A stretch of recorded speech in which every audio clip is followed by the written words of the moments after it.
WhatsApp guys, welcome back once again. So दोस्तों, आज की कहानी जो एक्सप्लेन करने जा रहे हैं उसका नाम है 12th मैन। ये कहानी उस समय की है जब दुनिया के कुछ बड़े शहरों पर हिटलर का राज हुआ करता था, लेकिन अब वो नॉर्वे की तरफ भी पहुंच चुका है। इसलिए उसे वहां से हटाने के लिए एक सीक्रेट मिशन बनाया जाता है जिसमें 12 सैनिक नॉर्वे में जर्मन के एयरबेस पर जाते हैं या फिर उनकी आर्मी को ज्यादा से ज्यादा नुकसान पहुंचाएंगे, लेकिन उससे पहले ही जर्मन उसे देख लेते हैं और उसे पूरी तरीके से बर्बाद कर देते हैं, जिसकी वजह से उसमें बैठे पूरे सैनिक भी चपेट में आ जाते हैं। वो सभी पानी से निकलकर बाहर आ रहे थे, लेकिन जर्मन उन्हें एक एक कर पकड़ रहे थे। जेन नाम का एक सैनिक उनकी नजरों से बच जाता है और पीछे से भाग जाता है, पर जर्मन उसे देख लेते हैं और हाथ धोकर उसके पीछे पड़ जाते हैं। भागते भागते बहुत दूर निकल जाता है और एक समय आ जाता है जब अंधेरा हो जाता है। अब जर्मन भी हार मान लेते हैं क्योंकि उनके सामने एक नदी थी जिसके पानी में अगर कोई गया तो कुछ ही पलों में मारा जाएगा, क्योंकि वो बहुत ही ठंडा पानी था। लेकिन तभी हम दूसरी तरफ जेन को देखते हैं जो उसी पानी में तैरकर किनारे तक आ गया था। उसका पूरा शरीर जम चुका था, हड्डियां कांप रही थी, लेकिन वो फिर भी आगे बढ़ता जा रहा था क्योंकि यहाँ लड़ाई उसकी जिंदगी की थी। अब आगे चलने पर उसे दो लोकल्स मिलते हैं जो उसे बचाकर अपने घर ले जाते हैं। वो उसे गर्म कपड़े और खाने को देते हैं। वहीं दूसरी ओर हम जर्मन आर्मी के सुपीरियर को देखते हैं जिसका नाम है कार्ल स्टीफर्ड। वो इन 12 लोगों की खैर लेने के लिए आया था, लेकिन वहां उसे सिर्फ 11 ही मिलते हैं। तब वो अपने आदमियों से कहता है कि एक और आदमी कहाँ है। उसके लोग बताते हैं कि वो तो अब तक मारा जा चुका होगा क्योंकि इतनी ज्यादा ठंड में जिंदा रह पाना मुश्किल नहीं है, लेकिन कार्ल को उसकी लाश चाहिए थी, तभी वो यकीन करेगा कि वो मर गया या फिर जिंदा है। इसलिए वो ऑर्डर देता है कि जाकर उसे ढूंढो। पर अगले दिन हम देखते हैं कि 11 लोगों में से कई लोग तो मार दिए जाते हैं और कुछ लोगों को बहुत दर्द दिया जाता है ताकि वो बता सके कि उनका मिशन क्या है। ज़यान अब एक बूढ़ी औरत के पास पहुंचता है जो उसकी मरहम पट्टी करती है और फिर उसे एक आदमी का पता देती है, लेकिन ये आदमी कौन है ये आपको आगे पता चलेगा। लेकिन ज़ेन अब अपने बचे हुए सैनिकों की जान बचाना चाहता है, इसलिए वो ऐसा कर रहा है। उसके जाने के बाद वहां पे कुछ जर्मन्स आते हैं उस बूढ़ी लेडी से पूछताछ करने के लिए, लेकिन वो उन्हें कुछ नहीं बताती, जिसके बाद वो वापस चले जाते। अब यहाँ कार्ल को बस उस 12वें आदमी की फिक्र हो रही थी, इसलिए वो उसके साथियों को बेरहमी से तड़पाता है और उसे उनके मिशन के बारे में पूछता है, लेकिन वो सोल्जर मर जाते हैं पर कुछ भी बताने को राजी नहीं थे। अब कार्ल का दिमाग और खराब हो जाता है और वो कहता है कि शहर के हर घर को छान मारो, मुझे वो आदमी किसी भी तरह से चाहिए। लेकिन यहाँ कार्ल खुद की संतुष्टि करने के लिए ये जानना चाहता था कि किसी तरीके से जिंदा रह सकता है। इसके लिए वो कैदी को पानी में उतारता है, लेकिन वो जिंदा था, और फिर वो खुद पानी में उतरता और वो भी जिंदा था, यानी कि ज़यान अभी भी जिंदा है। और इधर ज़ेन उस आदमी के घर पहुंच जाता और बताता है कि उसे उस बूढ़ी लेडी ने भेजा है, और तभी वहां पर उसे सब संभालते हैं और उसे गर्म कपड़े दिए जाते हैं। उस आदमी की पूरी फैमिली, जिसमें वो, उसकी वाइफ और उसकी बेटी मौजूद थे। रात में उसकी वाइफ उसे बताती है कि मैं एक नर्स हूँ और मेरी बहुत सारी नर्स दोस्त हैं जो जर्मन हॉस्पिटल में काम करती हैं जहां पर तुम्हारे साथियों को रखा गया है, लेकिन ये जानकर तुम्हें दुख होगा कि जर्मन ने तुम्हारे कई साथियों को मार दिया है और जो बचे हुए हैं वो किसी भी समय मारे जाएंगे। अब ये सुनकर वो रोने लगता है क्योंकि उसकी सारी मेहनत बर्बाद हो गई थी। अब उसका वहां जाने का कोई भी फायदा नहीं है, वो पूरी तरीके से मायूस हो जाता है। तब उसके पास उस आदमी की बेटी आती है जो उसे एक मैप देती है, जिसमें ज़ेन देखकर पूछता है कि इसमें स्वीडन कहाँ पर है, मुझे वहां जाना है। तब वो बच्ची अपनी फिंगर से दूर की तरफ इशारा करती है और कहती है कि उधर। अब ज़ेन का प्लान है कि यहाँ से स्वीडन जाने का, लेकिन उसके लिए उसे बॉर्डर क्रॉस करना पड़ेगा जहाँ पे 24 घंटे जर्मन सैनिक तैनात होते हैं।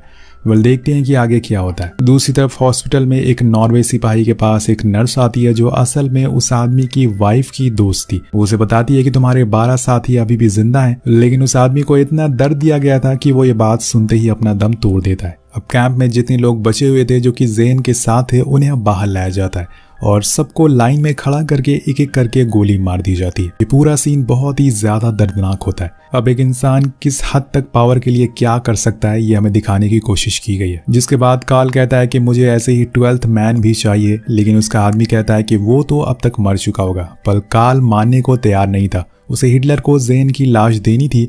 वहां ज़ेन उस आदमी के पास पहुंच जाता है जिसका एड्रेस इसके पहले वाले आदमी ने उसे दिया था। दरअसल ये आदमी के पास एक शिप है जो वो ज़ेन को स्वीडन के जितने करीब हो सके ले जाएगा। रास्ते में वो उसे एक न्यूज़पेपर दिखाता है जिसकी हेडलाइन ज़ेन ही था। समझाता है कि अब कार्ल के लिए ये मैटर पर्सनल हो चुका है क्योंकि उसका आज तक का रिकॉर्ड है कि उसके चंगुल से कोई भी भाग नहीं पाया, इसलिए उसे हिटलर की तरफ से कई अवार्ड भी मिले हैं। लेकिन अगर तुम स्वीडन पहुंच गए तो ये उसकी बहुत बड़ी हार होगी। इसके बाद हम देखते हैं कि कार्ल बर्लिन भेजी जाने वाली रिपोर्ट में लिख देता है कि उसमें 12 लोगों को मार दिया गया, क्योंकि इतना ढूंढने के बाद भी उसे ज़यान कहीं नहीं मिला था और उसकी बदनामी ना हो इसलिए भी उसने ये किया था। उधर वो आदमी ज़ेन को किनारे पर लाकर छोड़ देता और इसके आगे का सफर उसे अकेले ही तय करना होगा। वो स्केटिंग करते हुए उस एरिया में पहुंच जाता है जहां पर जर्मन्स तैनात थे। वो उन्हें देखकर बहुत घबराया हुआ था, लेकिन फिर वो उनके बीच से निकल जाता है। लेकिन तभी आखिर में जाकर वो गिर जाता है और तब उसके पास काल आता है जो कि वहीं मौजूद था, लेकिन वो उसे पहचान नहीं पाता। उसे लगता है कि ये शायद यहाँ का लोकल है। लेकिन जब जैन वहां से निकल जाता है तब उसे याद आता है कि ये तो वही शख्स था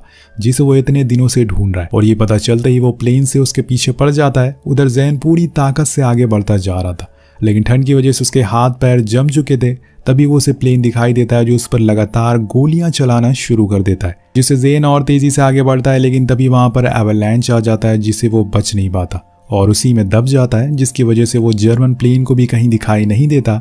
इसलिए वो लोग वहां से चले जाते हैं। लेकिन कुछ देर बाद हम जैन को देखते हैं जो उठने की कोशिश कर रहा था, लेकिन उसके अंदर अब जान बची ही नहीं थी। उसे बहुत गहरी चोटें आई थी, उसके नाखून उखड़ चुके थे, यहाँ तक कि उसकी दोनों आंखों में बर्फ घुस गई थी, जिससे कि वो सही से देख भी नहीं पा रहा था। उसकी हालत देखकर आप आइडिया लगा सकते हैं कि उसकी क्या हालत हो चुकी है। लेकिन वो फिर भी घसीटते हुए आगे बढ़ता है। उधर उस प्लेन का पायलट कार्ल को बताता है कि मैं ये कंफर्म नहीं कर सकता हूँ कि वो मर चुका है। इसलिए वो लोग कुछ जर्मन सैनिकों को उसी स्पॉट पर भेजते हैं जहां पर उन्हें जैन का सामान तो मिलता है, लेकिन वो कहीं नहीं मिलता क्योंकि वो तो आगे बढ़ चुका था। लेकिन उसके अंदर अब बिल्कुल हिम्मत नहीं बची हुई है, लेकिन उसका हौसला और उसका खुद को बचाने का जज्बा ही है जिसकी वजह से वो खुद के खत्म हुए शरीर को बस आगे बढ़ाया जा रहा है। उसके पूरे शरीर पर बर्फ जम चुकी है और वो एक जिंदा लाश की तरह बन चुका है। उसी दौरान हम एक भाई बहन को देखते हैं जिसका नाम है मारिया और गुडविल, जिनके पास जर्मन्स आते हैं और जैन की फोटो दिखाकर उसके बारे में पूछताछ करने के लिए। लेकिन वो कहता है कि उसे उस आदमी के बारे में कुछ नहीं पता। वो उससे सवाल पूछ ही रहे होते हैं कि उन्हें पीछे से जैन आते हुए दिखाई देता है, पर वो कुछ नहीं बताते। और उनके जाने के बाद वो जैन के पास जाते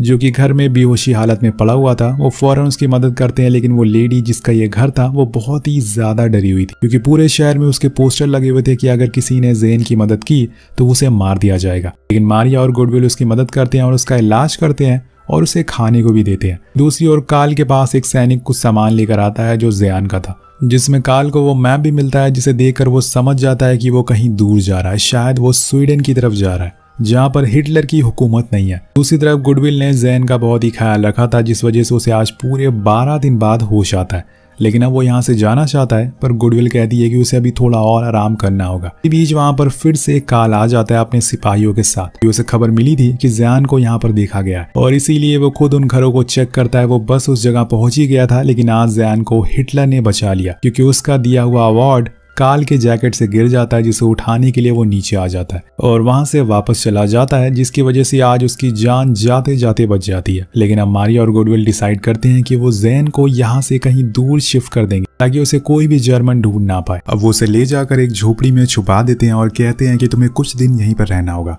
लेकिन यहाँ जैन को कुछ अकेले सही नहीं लग रहा था। उसे हर दिन बुरे बुरे सपने आते थे और उसे ऐसा लगता है कि जैसे उसे जर्मन ने पकड़ लिया है और वो उसे मार रहे हैं। तभी उसकी आंख खुल जाती है और वो देखता है कि उसके पैर की 2 उंगलियां सड़ चुकी है। तो वो उन्हें काटने का डिसाइड करता है, जिसमें उसे बहुत दर्द होता है। लेकिन अगर उसने यह नहीं किया तो उसका पूरा पैर सड़ जाएगा। उसकी आंखों को देखकर हम पता लगा सकते हैं कि उसे कितनी तकलीफ हो रही है उंगलियां काटते हुए। अब 12 दिन वहां अकेले तनहा गुजारने के बाद वहां पे मारिया और गुडविल आते हैं और इसे कहते हैं कि हमें रास्ता मिल गया है आपको स्वीडन भेजने के लिए। अब ये सुनकर जैन बहुत ही खुश होता है और उसे एक स्ट्रेचर पर लिटाकर वो खींचते हुए उसे गुफा में ले जाकर सुला देते हैं और कहते हैं कि आपको यहाँ से कुछ लड़के स्वीडन ले जाएंगे। मारिया और गुडविल ने न जाने कितनी लोगों की मदद की थी आज तक। उन्हें इस बात से कोई फर्क नहीं पड़ता कि वो जर्मन है या फिर रशियन है, वो तो बस इंसान होने का फर्ज निभा रहे हैं। अब दोस्तों उधर कार्ल को फिक्र होने लगी थी कि कहीं उसका ये रिकॉर्ड टूट ना जाए क्योंकि 26 दिन से ज्यादा हो चुके थे, पर जैन को उसकी कुछ भी आता पता नहीं था। अब वो धीरे धीरे पागल होता जा रहा है कि कहीं हिटलर की नजरों में वो गिर ना जाए। वहीं जैन की हालत अब ठीक नहीं है क्योंकि गुफा उन पहाड़ों के बिल्कुल बीच में है और ऐसे में तापमान माइनस में चला जाता है, जिस वजह से जैन अब धीरे धीरे जमना शुरू हो गया था। वो बस उसी उम्मीद में देखे जा रहा था कि कब कोई उसे यहाँ से ले जाए। अब इसी तरह से 4 दिन बीतने के बाद मारिया कहती है कि अब तक तो जैन स्वीडन पहुंच चुका होगा और उसका इलाज भी शुरू हो गया होगा। लेकिन तभी वहां पर वही लड़का आता है जो उसे स्वीडन ले जाने वाला था। वो उसे बताता है कि हमने उसे कई जगहों पर ढूंढा लेकिन वो हमें कहीं नहीं मिला। तब जाकर उन्हें पता चलता है कि वो तो गलत गुफा पर उसे छोड़कर आ गए। इसलिए मारिया और उसका साथी भागते हुए उसी गुफा के पास जाते हैं और देखते हैं कि जैन पूरी तरीके से बर्फ में ढक चुका है और अब उसकी जान निकल गई है। लेकिन तभी मारिया देखती है कि उसकी सांसें अभी भी चल रही थी। वो उसे फौरन बाहर निकालते हैं और तभी जैन अपनी आंखें खोलता है और उसका दिल अभी भी धड़क रहा था। वेल जिसको ऊपर वाला बचाना चाहे तो उसे कौन मार सकता है। उसे वो फौरन बाहर निकालते हैं और गर्म सूप पिलाते हैं जिससे कि उसके अंदर थोड़ी जान आती है। जिसके बाद मारिया घर आकर गुडविल को बताता है कि वो अभी भी जिंदा है, जिसे ऊपर देखते हुए वो रोने लगती है और गॉड का शुक्रिया करती है। अब उसी रात वो लड़के दोबारा आते हैं और ज़ियान को दोबारा से स्ट्रेचर पर लेटाकर उसे घसीटते हुए स्वीडन की तरफ ले जाने लगते हैं, लेकिन किन्हीं वजहों से वहां नहीं पहुंच पाते और जब उसकी आंख खुलती है तो वो फिर से एक गुफा में था। उसके सामने वही लड़के थे जिस पर वो बहुत चिल्लाता है, तो वो कहते हैं कि अभी आपको कुछ दिन यहीं रुकना होगा क्योंकि बाहर छानबीन ज़्यादा हो रही है जिसमें हमारी जान को भी खतरा है। कुछ दिन और उसे जर्मन के बीच बिताना होगा। अब एक दिन ज़ियान सो रहा होता है, तब उसे वही अपने पुराने दिन याद आने लगते हैं कि कैसे उसके शिप पर जर्मन ने हमला किया था और एक एक करके उसके सारे साथी मारे गए। उसने खुद की जान बचाने के लिए पानी में छलांग मार दी, जिसके बाद क्या हुआ हम सभी जानते हैं। तभी उसकी आंख खुल जाती है और वो देखता है कि उसके सामने एक बूढ़ा आदमी बैठा है जो कि उसका इलाज कर रहा है। ज़ियान और उसकी अच्छी दोस्ती हो जाती है बात करते करते। वो उसे अपने उन्हीं दिनों के बारे में बताने लगता है जब उसे कैद कर लिया था, लेकिन वहां से वो भाग गया। लेकिन आज भी उसे इस बात का अफसोस है कि उसने अपने साथियों की जान नहीं बचाई बल्कि उन्हें मरने के लिए छोड़ दिया और उन सभी की मौत का वो जिम्मेदार खुद को मानता है। लेकिन वो बूढ़ा आदमी कहता है कि तुम खुद को दोष मत दो, तुम्हें अब इतनी जल्दी हो सके स्वीडन जाना होगा ताकि तुम कार्ल और उसके साथियों के मुंह पर तमाचा मार सको, जिससे कि उनका ये घमंड टूट जाए कि उनकी चंगुल से कोई भाग नहीं पाया। वहीं दूसरी ओर कार्ल अपनी वही वीडियो देखता है जिसमें उसे 12 लोगों को पकड़ने के लिए सम्मान किया जा रहा था, लेकिन हकीकत क्या है वो तो बस उसे ही पता है, जिस बात से उसे बहुत गुस्सा भी आता है और वो अंदर ही अंदर अपनी जिंदगी में पहली बार हारा हुआ महसूस कर रहा था। लेकिन वहीं दूसरी तरफ ज़ियान का हौसला है जो कि टूटने का नाम ही नहीं ले रहा है। वो खुद से और मौत से लड़ रहा है, लेकिन अब शायद उसकी मौत के दिन करीब आ गए। उसे वही लड़की भी दिखती है जिसने उसे वो मैप दिया था। वो कहती है कि अंकल आपने क्या वो मैप खो दिया? तो ज़ियान सर हिलाते हुए कहता है कि हाँ। वो जाते जाते कहती है कि कोई नहीं, मुझे पता है कि आप अपना रास्ता खुद बना लेंगे क्योंकि बहादुर और निर्दोष लोगों का रास्ता ऊपर वाला खुद बनाता है। अब पूरे 79 दिन के बाद उसे उस गुफा के बाहर निकाला जाता है और आज ही वो दिन है जब उसे बॉर्डर क्रॉस कराया जाएगा। उसे एक बंदूक भी दी जाती है और फिर उसे प्लान के मुताबिक जानवरों के झुंड के साथ स्वीडन से बाहर भेजा जाना है जिससे कि जर्मन उसे देख ना पाए। लेकिन वहाँ गुडविल मैरी से कहती है कि तुमने वहाँ की अच्छे से सफाई कर दी ना, क्योंकि मैंने ज़ियान को खुद का एक रुमाल दिया था जिसमें मेरी साइन थी। लेकिन उसे ऐसा कुछ याद नहीं होता और वो दोनों वहाँ जाते हैं। लेकिन तब तक वहाँ पर जर्मन्स पहुंच चुके थे और उन्हें उनके बारे में पता चल चुका था। वो सभी उसे पकड़ लेते हैं और बहुत बुरी तरह से मारते हैं, लेकिन वो किसी को कुछ बताते नहीं। उधर ज़ियान तेजी से आगे बढ़ रहा था। इतने सारे जानवरों के बीच में उसे देख पाना बहुत ही मुश्किल था। लेकिन तभी एक हादसा हो जाता और उसका स्ट्रेचर की रस्सी टूट जाती है जिससे कि वो दूर जाकर गिरता है और तभी वो जर्मन्स उसे देख लेते हैं। जर्मन्स उस पर फौरन निशाना लगाते हैं पर वो खुद के हाथों से स्ट्रेचर को घसीटते हुए एक पहाड़ के पीछे छुप जाता है। लेकिन अब उसके पास जर्मन आ रहे थे इसलिए वो अपनी बंदूक निकाल लेता है क्योंकि अब उसे पता चल चुका है कि वो मारा जाएगा, इसलिए बेहतर है कि वो खुद को ही मार ले। लेकिन तभी वहाँ वही जानवर एक फरिश्ता बनकर न जाने कहाँ से आकर ज़ियान के पास खड़ा हो जाता है। तो वो फौरन एक गोली चलाता है जिससे वो जानवर भागने लगता है। जर्मन उसे देख लेते हैं लेकिन वो उनके बीच से होते हुए नॉर्वे का बॉर्डर क्रॉस कर देता है और पहुंच जाता है स्वीडन में, जहां पर जर्मन्स चाहकर भी उसे कुछ नहीं कर सकते और उसे यकीन ही नहीं होता कि वो बच गया है। अब यहाँ कार्ल को खबर मिल जाती है कि वो 12th मैन स्वीडन में एंटर हो गया है और ये सुन के वो मानो टूट सा जाता है। पर वो कहते हैं ना कि ज्यादा घमंड होने से कभी कभी लगने लगता है कि वो कभी नहीं हारेंगे। लेकिन एक इंसान उनकी जिंदगी में आता है और जो उनका घमंड तोड़ देता है और यहाँ वो इंसान था ज़ियान। अब स्वीडन पहुंचने के बाद उसे एक आदमी मिलता है। यहाँ हम ज़ियान के हाथों को देखते हैं जिसे वो रस्सी चिपक गई थी। उसने इतनी जोर से उसे पकड़ा हुआ था। वो बोल तो नहीं पाता लेकिन हाँ वो अपनी आंखों से उस जानवर का शुक्रिया अदा करता है। अब 3 महीने बीत जाते हैं और ज़ियान अब थोड़ा बेहतर था। वो अपनी रिपोर्ट सीनियर को सौंप देता है जिसके बाद उसे ब्रेवरी अवार्ड से सम्मानित किया जाता है।